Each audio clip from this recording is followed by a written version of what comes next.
Welcome to the Jungle Discipleship School podcast.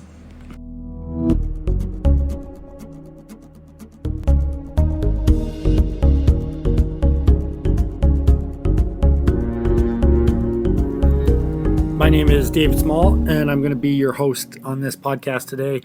And we've got a great episode, I think, coming up for you. And but before we begin, just a couple little announcements and things. First, my friend Brett, who you may have heard on the podcast last summer. My friend Brett, I was just down visiting him and his family, and he said that he laughs when I start the podcast, especially the opening, like, welcome to the Jungle Discipleship School podcast, because he thinks I've adopted a English as a second language or Burmese cadence to the rhythm that I speak nowadays. And anyways, he said it sounds awkward, and I'm sure it does, but I don't care. And I'm not going to change it, mainly just because I like to bug Brett. Yeah. So anyways, I found that quite interesting. I don't really pay attention to the cadence of my voice too often, but now I'm self-conscious about it, thanks to Brett. But wherever this finds you this summer, on the lake, on a road trip, or out for a run, or just puttering around the house, I'm just thankful that you're with us, thankful that you're tuning in. And it's been a while since the last podcast. It's been a while since anything has come out from JDS, but it's a summer. We're in off-season mode. We're just trying to, keep things going slowly and surely. But today I was really blessed to sit down with Leanne Davidson, author of Tattered Hearts and Hopeful Souls, a Christian devotional for grieving hearts, and have a conversation with Leanne about grief and loss. And we're going to get to that in just a few minutes. It's been a really beautiful time to chat and to talk about grief with Leanne. And so I'm really excited for this. And I hope it encourages you, either as somebody who has experienced loss, or as somebody who's walking alongside somebody who's going through a loss. I just hope there's something in it that can be encouraging to you. But, as I was thinking about it, there are just so many parents in Burma who have lost a child. And it's actually become the norm. It's actually just become the part of life in Burma, as your son or daughter, mainly your son, probably goes to serve on the front lines or serve in the war and doesn't come home. And parents have to live with this grief and this loss of their children. And in Burma, there's far too many parents that are having to bury their kids. And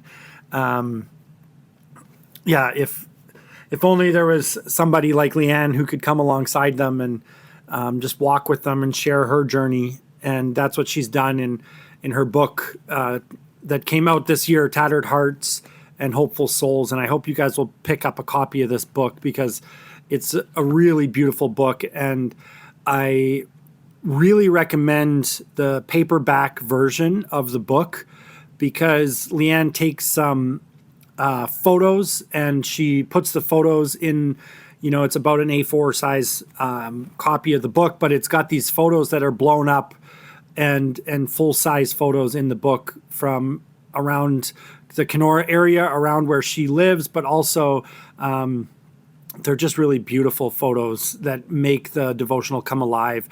When I bought the book originally, I bought it on the Kindle, and it doesn't do it justice.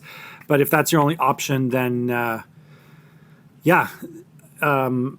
you could, but please pick up a copy of Leanne's book. Check out her blog. There'll be a link to her blog in the show notes.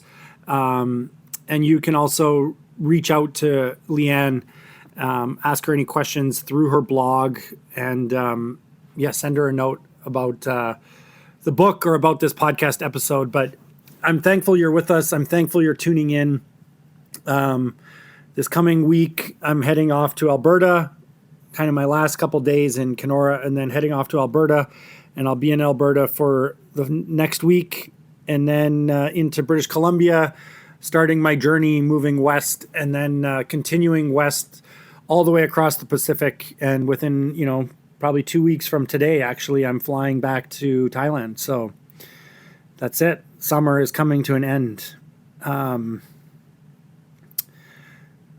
Anyways, it's been great. It's been crazy. It's been a busy summer.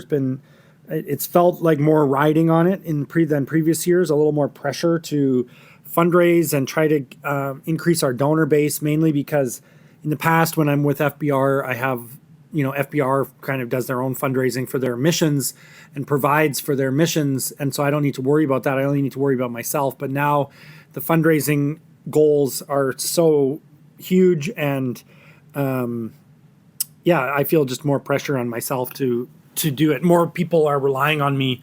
But regardless of that, we're going to be starting JDS2 September 15th and have a huge need for staff, the Bible school teachers, a church planter, a youth pastor, someone to come teach hand to hand. There's just so many opportunities. You can see it all. You can sign up to give and become a monthly partner with us.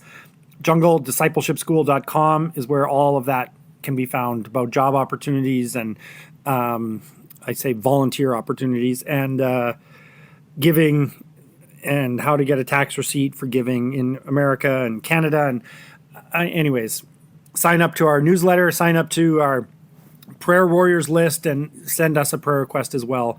But enough of that. Without any further ado, I'm going to jump into this first part of this conversation with Leanne Davidson.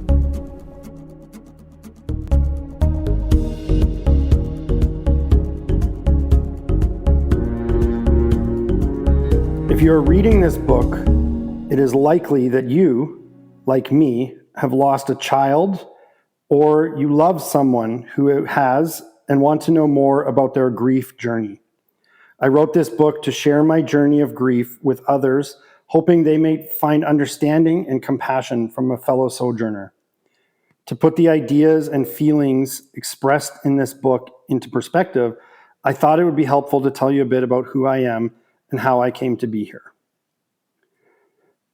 That's just a brief excerpt from the introduction of the book that Leanne wrote called A Beautiful Pain, Reflections from a Mother's Journey of Grief. And Leanne, thank you for coming and chatting with me on the podcast today. It's been a bit of a journey to get us to this point.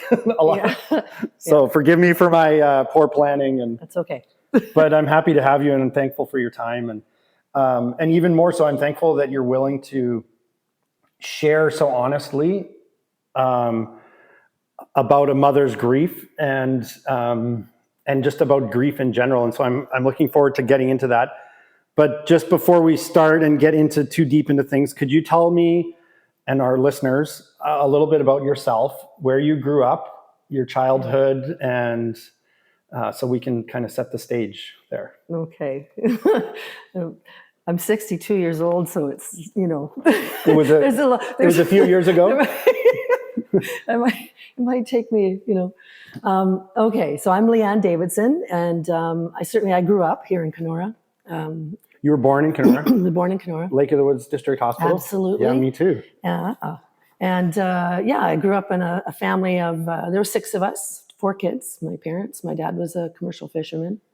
On Lake of the Woods? On Lake of the Woods, wow. Yeah. So my whole childhood was spent on the lake, working with my dad, my brother, and it was a great childhood, actually. Was he fishing with nets? Yes. Oh, that's cool. Yeah. For what? Do you know? Everything, pickerel, okay. jackfish at times, whitefish. Okay.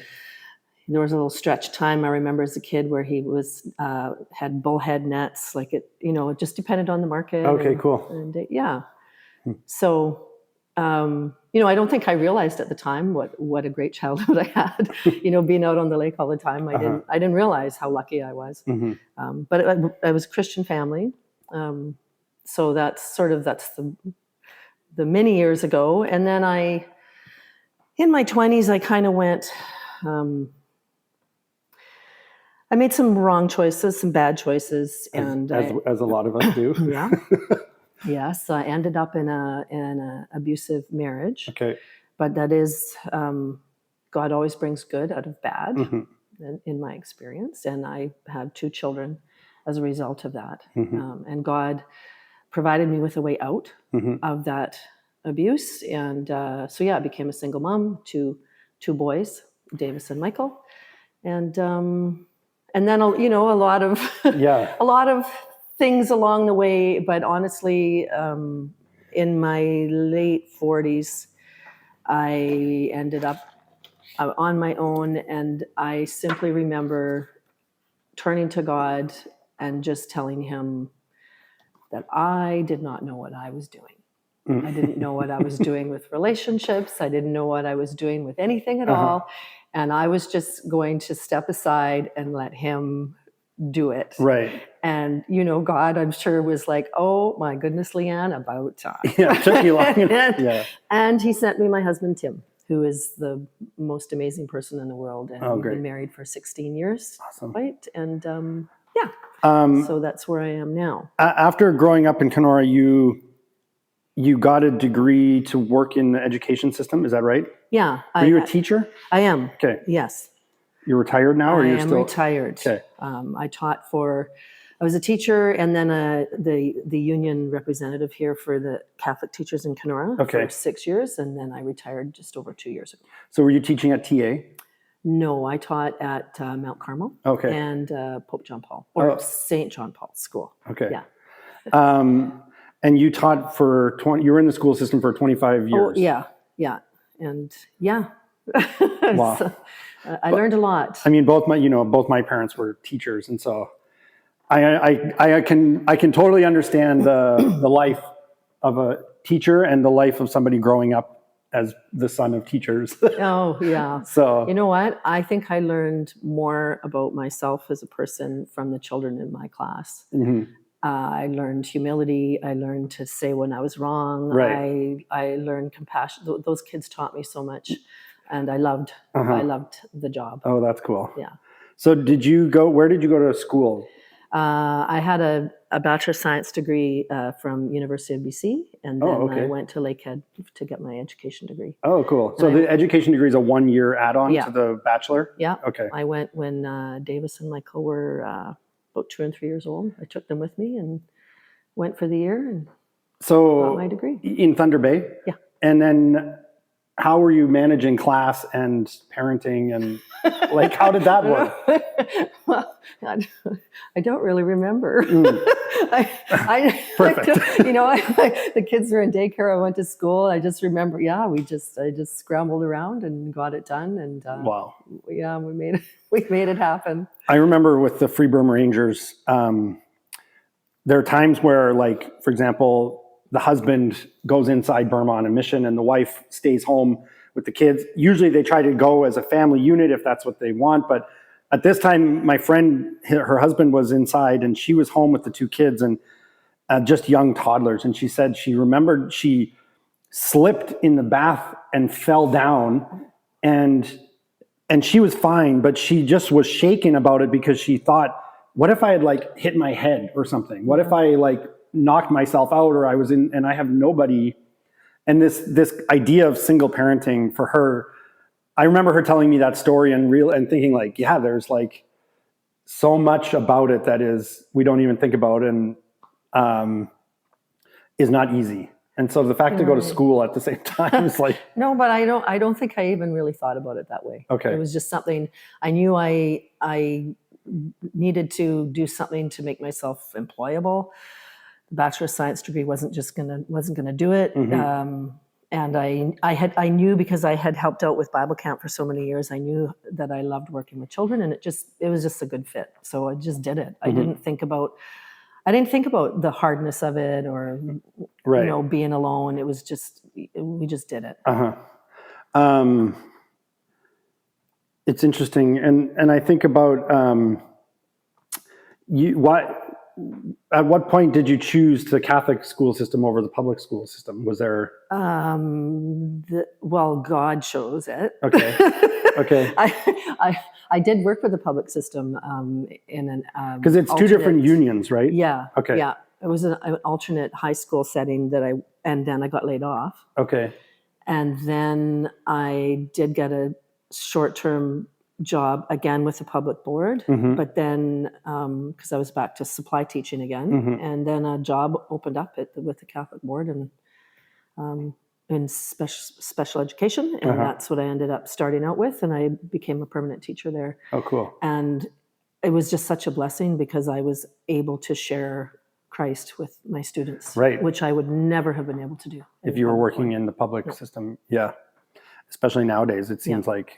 I mean, my older brother's a teacher, and it's not easy. No, teaching is it's a hard road. Yeah. These days, yes. So, did you at any point teach both your boys? No, I never did. They were actually in the public system. Oh, they were. Okay. Yeah. Okay. Yeah. I didn't have my mom for teacher, but I had my dad for teacher, and ooh, what was that like? That was fine because he was at the time he was teaching like wood shop. Oh, okay, yeah. And I grew up always with him building stuff, and so for me it was like an easy class. Okay. But I always joke that my mom at the time when I was in the school system, my mom was teaching enrichment for like smart kids, and so I never, I was never in that class. Well, I do sometimes think if I had taught the boys that might have been ugly. Yeah, no, I know. It might not have gone well. I remember one time I got sent to the principal's office at Lakewood, and my dad came walking by, and I was sitting outside the principal's office, and he like looked at me like what are you doing? And I was like, oh, you can't escape or you can't hide anything. Exactly.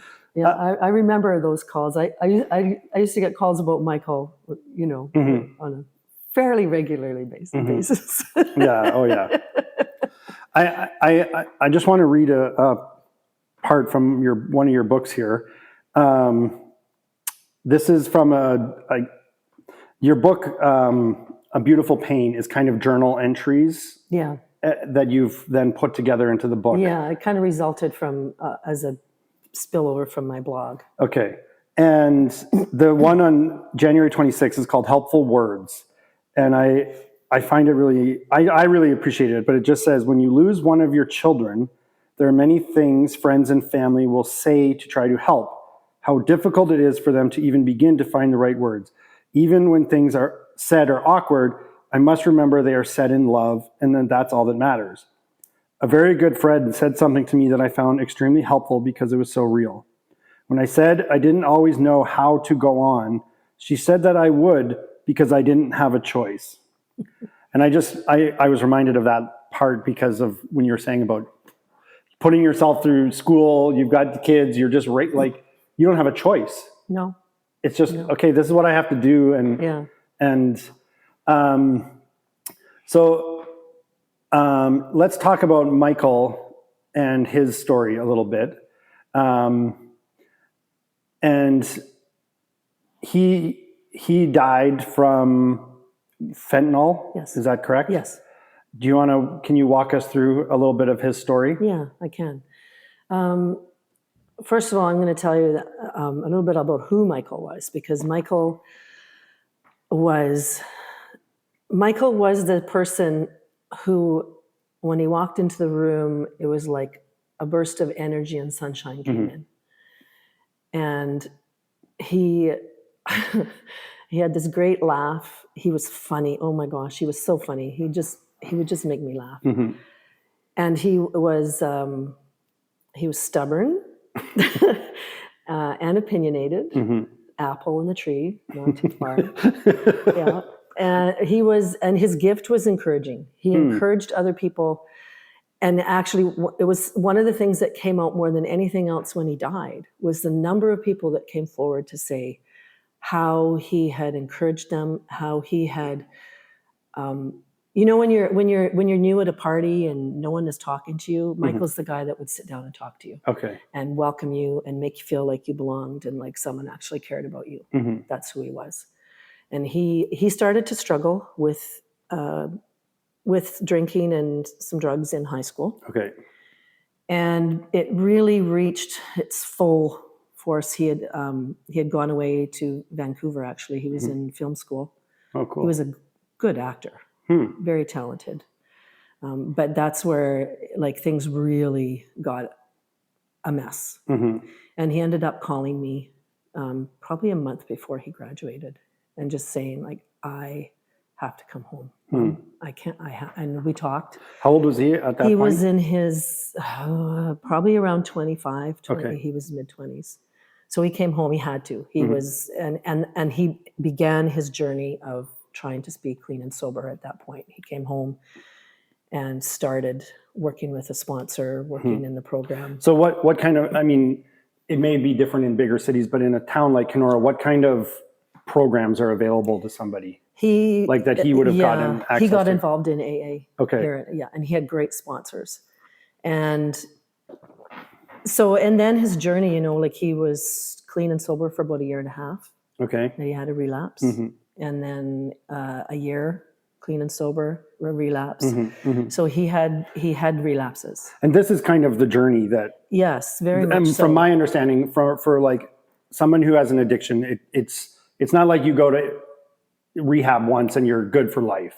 Like for most people, it seems like it's a process of. Yeah, and I think it's different for everyone. And I'm sure there are people who have started and have been clean and sober ever since, right? But it is a process, and he was very committed to it. He had a lot of courage, and for each relapse, to get back up on your feet again and try again and start again and do it again, he just didn't give up. He didn't. And then, November 27th, 2022, he had a relapse, and he was sold a lethal dose of fentanyl, which killed him. Yeah. Okay, so I have two things in my mind. So the first one is, I don't know a ton about fentanyl. Fentanyl is a product that is like laced into other drugs. Is that correct? I believe so. And I don't know, everything there is to know about fentanyl either. I do remember Mikael saying to me once, because he shared with me all the time, his journey, and he said, of course, Mom, I'm that go big or go home kind of kid. If you're going to pick something to be addicted to, why not fentanyl? Yeah. So, yeah. And so we see it in our culture, our society here a lot nowadays. Yeah. And I get to see things a little bit differently because I leave the country for 10 months of the year, and then I come back and I can kind of see how the country has changed over those 10 months without, sometimes we lose it in the dailies, like in the day by day, we don't see the shift as much. But when I come back, I noticed, especially probably 2 or 3 years ago, the number of homeless people, like tent cities in every single major town, every town. Yes. And people attribute that to fentanyl. I think I would say it's a national epidemic. Like it's and I know people talk about Kenora and the problems here, but it's not just Kenora. No. It's everywhere in Canada. Yeah. Yeah. And I know at the time that Mikael died, in a span of about 4 or 5 months, there were about 5 other young people that died at the same time for the same reason. Yeah. The other thing I'd like to ask about is, can you describe a bit what it's like to get that phone call? Well, I'll tell you. I'll just tell you what happened when I was in Thunder Bay with my mother, who had dementia. She passed away just a year and a half ago or two. Anyway, maybe 2 years ago now. Yeah. Anyway, she had to have a hip replacement, hip surgery, and because of her dementia, someone had to be with her. So I was in Thunder Bay. I'd been there about a week. Okay. And I was in her room, and my son Davis is the one who found his brother. And so he had to phone me. And I can tell you that all I remember is the screaming and falling onto the floor. And everyone in the hospital came running because like there was a woman, Right.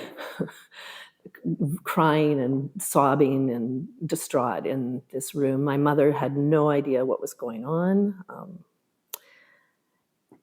And God, God provides in ways that we would never foresee. I was supposed to go for dinner with a friend that evening. And of course I had to phone her. Her name is Lisa. I had to phone her and tell her, of course, I could come. And that beautiful lady, she came to the hospital. She got her way up to the floor where I was on, and she took charge of me. I was like a mess. I didn't know what to do. I didn't know how to get home. I thought, would I drive home? And she just sat me down. She booked me a ticket to fly home. We would deal with my vehicle. She did everything. Did you still have decisions that you needed to make about your mother at that point as well? I didn't, because she was looked after in the hospital. Okay. I was able to just let them know, I just had to go. And, and of course, every 30 seconds, my mom was asking what's happening, why, and then I would tell her. And then a minute later, she'd be asking because she couldn't retain remember. it. Oh, man. So I had to actually leave her room because I just couldn't take it anymore. Man. I can't do this, Mom. So your mom, she knew who you were. Yes. But then she sees you distraught, and then she forgets why you're distraught. She can't remember why. Yeah. And so then you're having to tell this over and over again. Man. So I just had to go out of her room. And so my mom was eventually, she was sent back to Kenora. Of course, they transported back to Kenora and that. So she was fine. And my family was amazing. My little sister, Shannon, I phoned her to have her tell the rest of the family because I couldn't. And she did. She did it. I wrote down chicken scratch of what I wanted for service for Mikael, and I handed it to her, and she took care of it all. My whole family, friends, people were amazing. And God, I know people often ask, well, why did God let that happen in the first place? And it's not about that. We live in a world that is a mess, and it's flawed, and bad things happen to everybody. And God, if God was going to swoop in here with his magic wand and prevent every single one of them from happening, well, we would be in heaven. And we're not. We're here. Right. But what God does do when bad things happen to us is he comes alongside us in the most amazing ways. I remember the morning after, laying in bed and just calling to him, saying, Lord, I can't do this. I don't know how to do this. I need your help. And I could hear his voice just saying, Leanne, I love you, and I will carry you. It was so clear. And he has every step of the way since. God has never once put me down. Wow. I have been in his right hand since, before that moment, but I feel myself in his right hand ever since that moment. Yeah. I want to just read something from your book, because I love this part. This was actually the first chapter, but it says, it's called The After. It says, there is no way to explain the before and after to anyone who has not experienced it. When we are living in the before, we have no idea that there could ever be an after. We are living our lives, making plans with confidence in them coming to fruition. In my before, Mikael was clean for the past 6 months, and I was so hopeful he was going to make it this time. We were becoming even closer, and I would hear from him regularly. He texted and called. We had lunch together. He would stop by the office, come out to visit, and spend time with all of us as a family. He would often share his spiritual growth and experiences as he worked through his steps and faith in God. He asked me for my advice often and was interested in my faith journey and in sharing together. He had just been hired in a new job working with youth that he would have been amazing at. And then you talk a little bit about what you've just shared. But then it says, a phone call from Davis. Absolutely impossible words to accept or believe. The after. There was no returning from it. In my before, we had plans. Plans for a trip, plans for retirement, plans for dinner, plans. In my after, those plans seem fleeting, uncertain, not to be trusted. We find our way through the after and learn how to live in it. It's a never-ending nightmare where each morning when we wake up, we have to realize again that it's our reality. It's another earthly realm. Each morning in my after, I wake up and think, Mikael. Then the wave of reality hits. I remember reading in your book, I think a little bit later, you said mornings were the hardest. Yes. And I thought, wow, that's so amazing because, at night our brains kind of reset a little bit and then you wake up and then it all becomes real again. Yeah. Do you want to talk about that a little bit? Yeah, mornings still are the hardest. And I went through not that long ago, I went through a time where I was sitting in bed with my coffee and my iPad for hours in the morning. I just couldn't just get up and get going, I just really struggled. And in the last, I've kind of, I feel like I'm on the other side of that now, finally. And it was almost like something in me one day just felt like enough is enough. This is making you feel worse, like because I would just feel like I wasn't producing anything. So I've kind of started to find ways for myself and set limits for myself to get up and get going in the morning. And so that's been helpful. But mornings are just hard because it's, is always one of the first things on your mind. And you just think another day of, time is hard. I find time really hard because I can't really think about time because if I think too much about time, then I think, well, like, when will I see Mikael again? It could be 20 years. I won't see him until I die. So I can't, that's just too overwhelming. I can't do it. So I tend to put time into just a day today.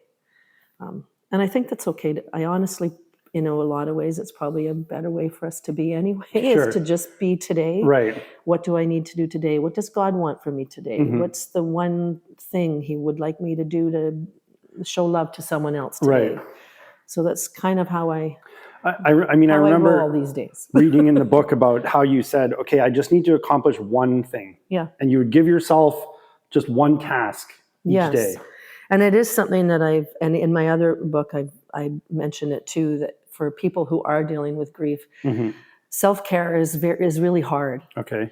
And sometimes that is, A, cut yourself some slack, and B, just do one thing for yourself. Whether that's either what task, do the dishes, or walk to the mailbox, or have a drink of water, eat an apple. Just something that you do simple for you that's really simple, that you can think, okay, I did that. And over time, you keep doing that, it sort of gradually grows and helps pull you along into continue being able to walk forward in positive ways.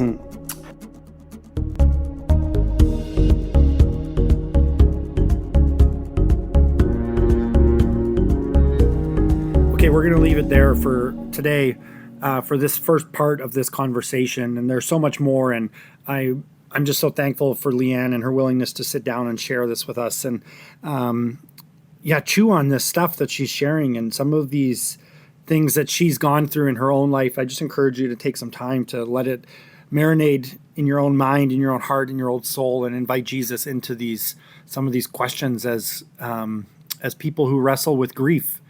And please check it back with us next week. We're going to put out part 2 of this interview of this podcast episode with Leanne. So please come back next week and listen to the conclusion of this conversation. But thanks for being with us. We love you.